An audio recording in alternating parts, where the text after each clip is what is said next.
안녕하십니까? 2023년 11월 8일 수요일 장애인 생활신문 읽어주는 뉴스 시작합니다.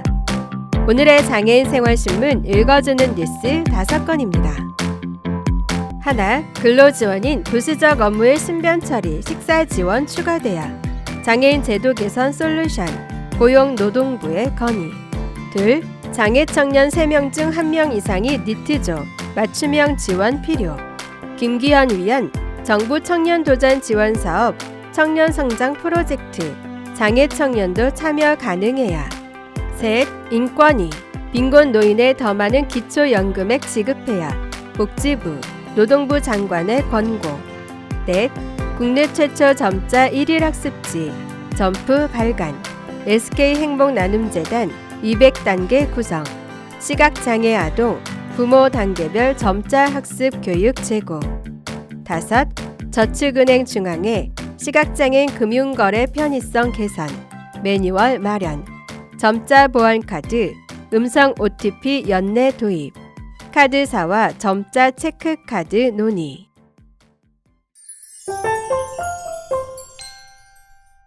첫 번째 소식입니다.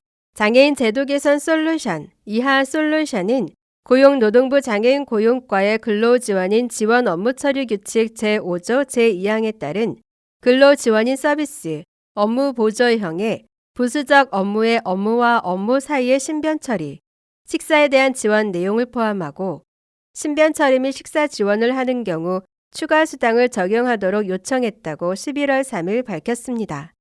직장인에게 바쁜 업무 중 생기는 화장실 볼일이나 점심시간이란 휴식과도 같습니다. 잠깐 숨을 돌리면서 생각을 정리하기도 하고 기분 전환을 할 수 있기 때문입니다. 한편 중증장애인 근로자는 근로 지원이 안 돼 그 시간을 사투를 벌이는 시간으로 보내고 있는 상황입니다. 근로지원인이란 장애인 고용촉진 및 직업재활법에 의거해 중증장애인의 직업생활을 지원하는 사람입니다. 그들이 하는 일은 크게 3가지 유형으로 업무 보조형, 장애인 근로자의 부수적 업무 지원, 의사소통형, 장애인 근로자의 의사소통 지원, 적응 지도형, 장애인 근로자의 작업 지도 및 정서 관리로 나뉩니다. 한편 위 유형들 중 어디에도 신변 처리나 식사 지원 등의 활동은 포함되지 않습니다. 단순히 일상생활이 아니라 직업생활 중에서도 꼭 들어가는 활동임에도 불구하고 신변 처리나 식사 지원은 근로지원인이 아닌 활동지원사를 통해서 지원받을 수 있도록 돼 있습니다. 그러나 근로지원인과 활동지원사를 동시에 지원받을 수가 없습니다. 짧게는 5분, 길게는 1시간을 지원받기 위해 활동지원사를 직장까지 부를 수도 없는 노릇입니다. 결국 장애인 근로자는 사투를 벌여가며 혼자 볼일을 보고 식사를 할 수밖에 없습니다. 솔루션은 근로지원인의 제한적인 업무 지원으로 직업생활이 원활하지 못하다. 따라서 업무에 대한 범위를 재고해볼 필요가 있다며 업무의 범위를 다룬 타 법들 중 산업재해보상보험법에 따른 업무상재에는 출근 시작부터 퇴근 완료 시점까지 기준을 두고 있다. 원활한 업무 수행을 위해 꼭 필요한 신변 처리나 식사는 업무에 필요한 활동으로 해석해야 한다고 주장했습니다. 해외에서는 근로지원인의 역할이 보다 넓게 해석되는 경우도 있습니다. 미국은 직장에서의 PAS, Personal Assistance Service, PERSONAL,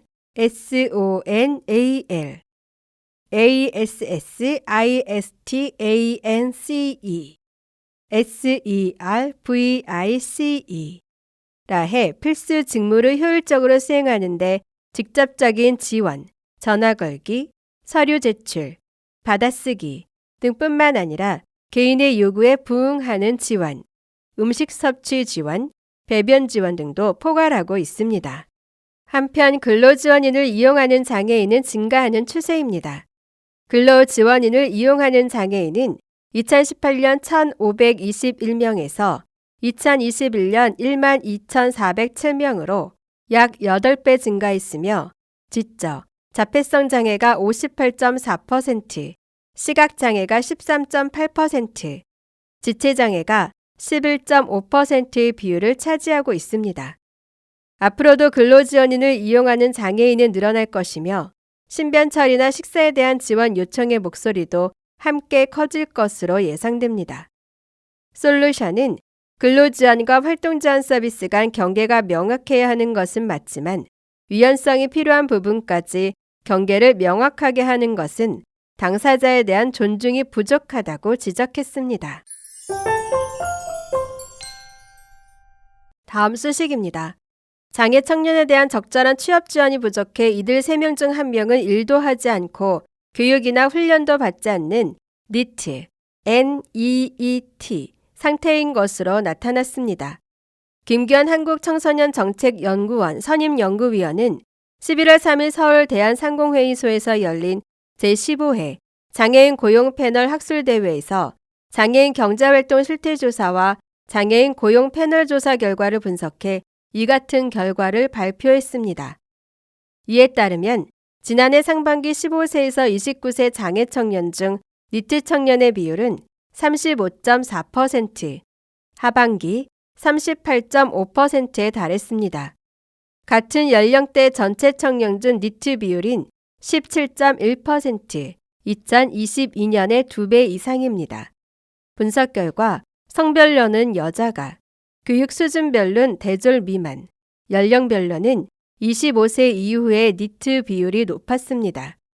미장애 청년을 포함한 전체 청년의 경우 취업 준비로 인한 니트 비율이 54.2%로 가장 높았지만 장애 니트 청년의 경우 취업 준비율은 상반기 18.9%, 하반기 9.6%에 그쳤습니다. 니트의 가장 높은 유형은 휴식, 기타로 상반기 42.5%, 하반기 46.7%로 가장 높았으며 건강 문제로 인한 니트 비율은 상반기 35.2%, 하반기 38.5%로 전체 청년 중 건강 문제로 쉬는 청년 비율 3.2%보다 10배 이상 높았습니다. 김 연구위원은 니트 장애 청년 규모가 매우 크다는 점에서 별도의 맞춤형 고용 서비스 사업 추진이 필요해 보인다며 정부의 청년 도전 지원 사업이나 청년 성장 프로젝트에 장애 청년도 참여할 수 있게 근거를 마련하는 것이 필요하다고 제언했습니다. NEET, Not in Education, Employment or Training, NOT, IN, EDUCATION, EMPLOYMENT,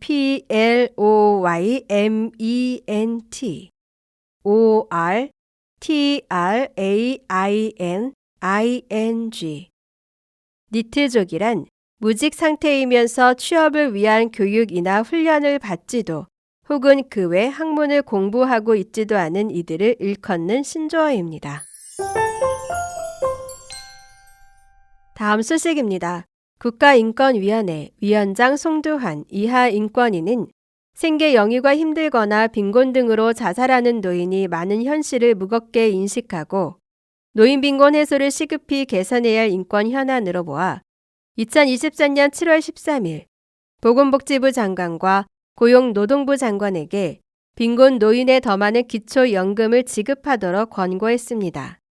통계청의 2022 고령자 통계에 따르면 65세 이상 노인의 고용률이 2021년 기준 34.1%로 경제협력개발기구 OECD 평균이 14.7%의 2배 이상이자 OECD 회원국 중 가장 높은 수준입니다. 한국 노인의 실질 은퇴 연령은 72세로 OECD 회원국 중에 가장 높고 한평생 가장 오랜 기간을 일함에도 66세 이상 고령자의 상대적 빈곤율이 43.2%로 OECD 회원국 중 노인 빈곤율 1위이며 이 수치가 40%를 넘는 국가는 한국이 유일합니다. 또한 65세 이상 노인의 자살률은 인구 10만 명당 2019년 기준 46.6명으로 OECD 평균 17.2명의 2.7배에 달하는데 2020 노인 실태조사에 따르면 노인이 자살을 생각하는 주된 이유는 건강 23.7%, 경제적 어려움 23.0%, 외로움 18.4% 및 배우자나 가족의 사망 13.8% 등의 순으로 나타났습니다. 현행 기초연금제도는 65세 이상 노인의 소득 하위 70%에 해당하는 모든 사람에게 월 30만 원, 2023년 단독가구당 32만 원을 지급하는데 이는 고령층 소득 격차 확대에 기인한 소득 불평등을 고려하지 않는 지급 방식입니다. 인권위는 갈수록 심화되는 노인층 내 소득 불평등을 완화하기 위해서는 취약계층을 표적화해 재설계할 필요가 있다고 판단하고 소득 하위 노인에게 더 많은 기초연금액이 지급될 수 있도록 소득 수준에 따라 기초연금액을 차등 지급할 것을 보건복지부 장관에게 권고했습니다. 또한 현행 기초연금제도와 기초생활보장제도는 65세 이상의 기초생활보장급여 수급자가 기초연금을 받으면 그 금액만큼 기초생활보장급여에서 공제돼 사실상 기초연금 혜택을 못 받거나 기초생활보장 수급 대상에서 제외되는 상황이 발생할 수 있습니다. 이에 인권위는 기본적 생활 유지를 위해 최저생계비 이상의 비용이 필요한 장애인, 장애인연금과 아동, 보육료 등에 대한 지원은 기초생활보장급여 소득 산정 과정에서 제외되고 있는 점 등을 참고해 기초연금을 기초생활보장급여 소득평가액에 포함시키지 않는 방안을 마련할 것을 보건복지부 장관에게 권고했습니다. 이 밖에도 고령자의 경제활동이 활발한 우리나라에서는 65세 이후에 고용되거나 자영업을 개시하는 경우가 많음에도 고용보험법 제10조에 따라 이들에게는 실업급여를 지급하지 않고 있으며 65세 이전에 고용되거나 자영업을 개시해 피보험 자격을 유지하는 사람과 차별하고 있습니다. 인권위는 65세 이후에 고용되거나 자영업을 개시한 사람에게도 실업급여가 지급될 수 있도록 고용노동부 장관에게 고용보험법 제10조 제2항의 실업급여 적용 제외 연령 기준을 상향할 것을 권고했습니다. 다음 소식입니다. SK행복나눔재단 이사장 최기현. SK행복나눔재단이 2020년부터 추진 중인 시각장애 아동 점자 문해력 향상 프로젝트의 새로운 학습 솔루션으로 한국점자도서관과 함께 국내 최초 점자 1일 학습지 점프 JUMP를 발간한다고 3일 밝혔습니다. 점프는 한글 점자 기초, 기본, 유창성, 이해력으로 구성된 총 200단계 1일 학습지입니다. 학생용과 부모용으로 구성돼 시각장애 아동과 부모가 함께 점자를 익히며 가정 내 점자 학습이 이루어지도록 했습니다. 행복나눔재단은 시각장애 아동에게 점프 학습지를 비롯한 점자 낱말카드, 점자 동화책, 탭틸러, 점자 익히기 도구, 버사 슬레이트, 점자 쓰기 도구 등 다양한 학습 교구를 활용한 전문 튜터와 1:1 가정 방문 교육을 제공합니다. 점자는 시각장애 아동이 세상과 소통하는 데 필요한 문자이지만 점자 학습 교재 교구 부족, 점자 학습 시설 및 지도 교사 부족, 비시각 장애인 부모의 점자 학습 지도 어려움 등의 이유로 학습 기회가 제한적입니다. 행복나눔재단 세상파일팀은 이런 사회문제 해결을 위해 2020년부터 시각장애 아동 점자 문해력 향상 프로젝트를 추진 중입니다. 6세부터 13세 시각장애 아동을 위한 점자 학습 교재와 교구를 개발하고 체계적인 점자 교육을 제공해 점자 문해력을 향상하는 것을 목표로 합니다. 전국 시각장애 아동 126명과 함께한 프로젝트 시즌 1을 통해 아동의 점자 수준에 따른 개별화 교육 및 가정 내 교육의 필요성을 발견한 세상파일은 이를 중점으로 한 프로젝트 시즌2를 새롭게 진행합니다. 세상파일팀은 10월 31일 행복나눔재단에서 시각장애 아동을 위한 점자 문해력 향상 프로젝트 및 보행교육 프로젝트를 소개하는 행사를 열고 기업 사회공헌 관계자 30여 명과 함께 협력 방안을 모색했습니다. 프로젝트에 대한 자세한 내용은 세상파일 홈페이지에서 확인할 수 있습니다. 다음 소식입니다. 저축은행 중앙회는 시각장애인의 금융거래를 돕기 위한 응대 매뉴얼을 마련했다고 밝혔습니다. 저축은행 중앙회 중앙회에 따르면 매뉴얼에는 시각장애인 창구 방문 시 응대 방법, 금융상품 가입 이후 사후 관리 등 단계별 업무 처리 방법이 포함됐습니다. 저축은행은 시각장애인 혼자서도 금융상품에 가입할 수 있도록 업무 처리 방식을 개선할 계획입니다. 아울러 계약서류 자필 기재와 같이 시각장애인에게 도움이 필요할 경우 이를 보조할 수 있는 전담 창구 직원을 운영할 방침입니다. 이 밖에 시각장애인 금융거래시 겪는 불편을 최소화할 수 있도록 점자 보안카드, 음성 일회용 비밀번호 생성기 OTP, 음성 안내수당 등 금융거래 보조수단을 제공할 예정입니다. 점자 보안카드, 음성 OTP는 올해 말까지 도입하고 음성 안내수단은 내년 상반기까지 제공할 예정입니다. 점자 체크카드 도입의 경우 카드사와 논의 중입니다. 지금까지 장애인생활신문 읽어주는 뉴스를 애청해 주셔서 감사합니다. 장애인생활신문 읽어주는 뉴스 다음 시간에 찾아뵙도록 하겠습니다.